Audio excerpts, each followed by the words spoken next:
Ça marche plus. En direct de Kabylie, dernière ville rouge du département à part la Corée du Nord, avec des camarades cheminots. Le camarade secrétaire général d'ici, le camarade Julien Barthélémy et le camarade Mika, conducteur de train de fret. Oui, oui, encore. Donc, est-ce qu'on peut se passer du train de fret? C'est le sens du truc.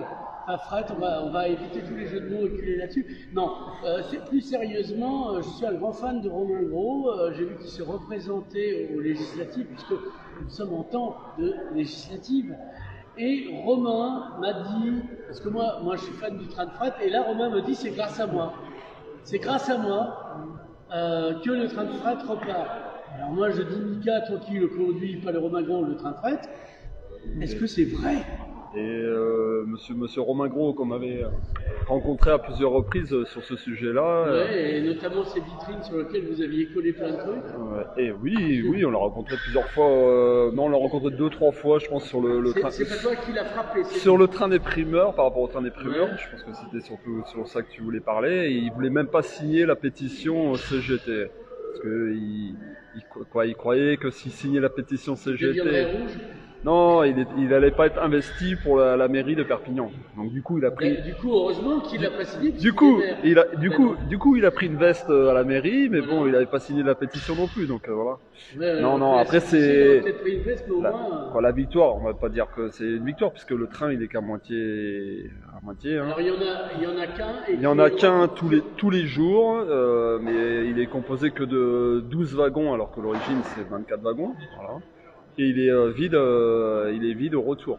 Donc on va dire, là l'État subventionne un quart de train sur une liaison aller-retour. Alors pourquoi il revient vide? Alors qu'avant il revenait plein, ivre, mais... Je pense qu'il y a une volonté de fret SNCF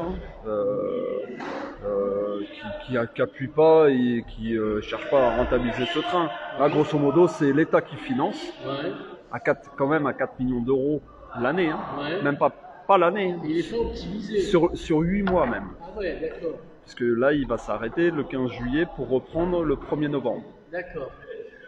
Et il se passe rien l'été là, tu pars à la plage. Mais l'été, là, il est supprimé. Il est supprimé, on va dire que oui, il est supprimé. Suspendu temporairement. Voilà, mais c'est lourd à suspendre parce qu'il y a les wagons. Non, mais après, sur le sujet, Romain Gros qui sauve le train des primeurs, il y a personne qui peut y croire. La réalité, c'est que depuis des années, alors tout à l'heure on a fait le débat public, on a abordé la question des réformes qui sont faites. L'ouverture à la concurrence du fret ferroviaire, le fret ferroviaire il s'est cassé la gueule.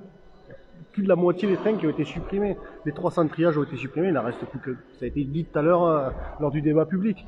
Toutes les réformes qui sont faites depuis près de 20 ans sur le ferroviaire, depuis 97, elles sont là pour exploser l'entreprise publique SNCF et le rail.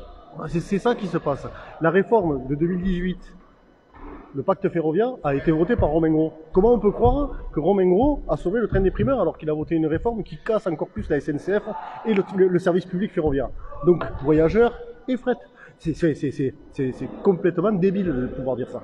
Il a voté contre le train des primeurs, il a voté contre le fret ferroviaire, il a voté contre la SNCF publique qui appartient à la nation. Il veut le libéraliser et il veut la donner aux services marchands pour faire du fric. Voilà. Leur vision de toute façon c'est le développement du rail pour faire de l'argent. Et dans ce cadre-là, le train des primeurs, ça ne peut pas exister. Voilà. Alors, j'espère que quand on va nous expliquer que le train des primeurs va redisparaître, j'espère qu'il sera avec la CGT, avec les usagers, en lutte avec son drapeau, qui signera en paix la pétition. Voilà, mais bon, il n'y a personne qui peut y croire à cette histoire. Alors, vous avez eu un message rassurant après la réélection du président Macron. Il a mis Premier ministre une femme de gauche, une socialiste. Et je te fais exactement la même réponse. Et je connais bien le train, puisqu'elle s'en est occupée. Voilà. Bon, avec une planche à clous, mais bon, elle s'en est occupée. Non, mais Madame Borne, pour pas... Sincèrement, politiquement, parce qu'il faut en parler. Emmanuel Macron, il était dans une certaine ambiguïté. Voilà. Ouais. Là, aujourd'hui, son élection, il sait très bien qu'il y a un pôle, entre guillemets, progressiste qui est monté, représenté par Jean-Luc Mélenchon, etc. Et ça l'embête. Ouais. Et que sa volonté, c'était de présenter une première ministre, entre guillemets, de gauche. Et il l'a pas trouvé. Enfin, ou alors, il essaie de faire croire qu'elle est de gauche, Mais Madame il a pas Borne. trouvé les guillemets, hein. Voilà, il n'a pas trouvé les guillemets, il essaie de faire croire qu'elle est de gauche, mais en fait, elle n'est pas de gauche, et elle applique, et elle a appliqué les mêmes réformes libérales, elle a mis en œuvre ces réformes pour le fret ferroviaire, pour la libéralisation du rail, du chemin de fer, et on la connaît très bien parce qu'elle a travaillé à la SNCF, elle était numéro 2 de Guillaume Pépi, et aujourd'hui, voilà, faut pas être idiot. Aujourd'hui, on ne trompera personne, elle va appliquer le même programme que Jean Castex et Édouard Philippe avant elle, et une politique ultralibérale qui vise le démantèlement des services publics, la casse de notre protection sociale, etc. Mais après, et dans ce sens-là, les trains des primaires, elle non plus, elle ne le sauvera pas.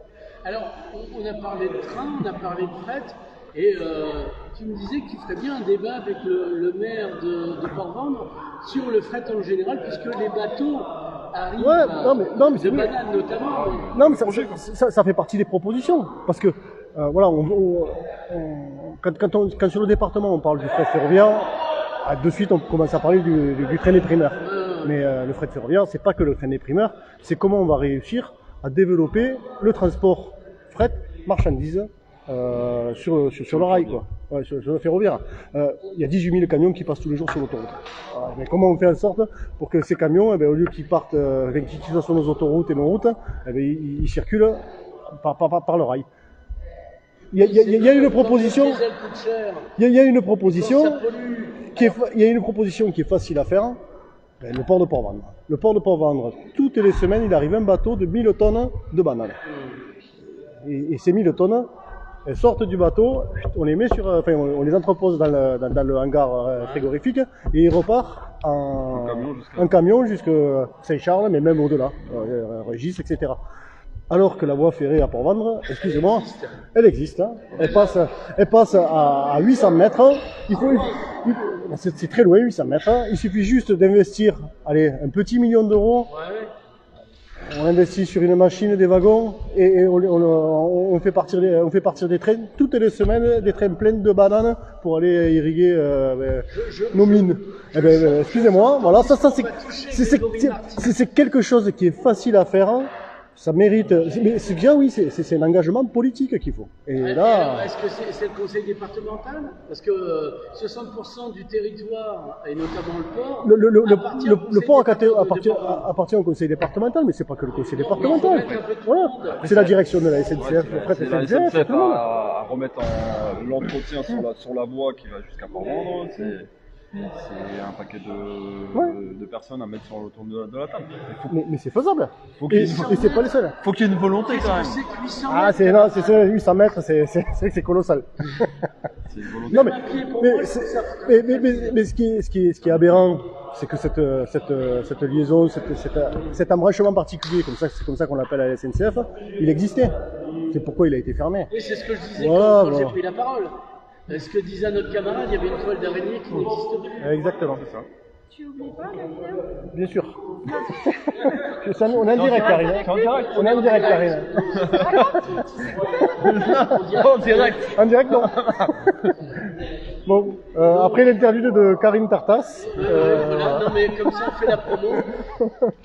Chez tout vos donc voilà, on peut relancer les choses, voilà. Voilà, très clairement. Il n'y a pas non plus que Port-Vendre, parce qu'il y avait aussi l'espace méditerranéen de Rivesaltes, où il y avait l'embranchement particulier, où on faisait des trains de camions, peu importe.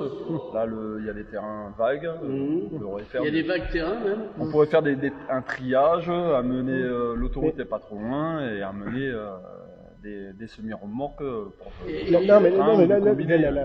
La période pour aborder ce sujet, elle est cruciale. On est à quelques semaines des élections. Mais non, mais on est à quelques semaines des législatives, on va avoir des députés.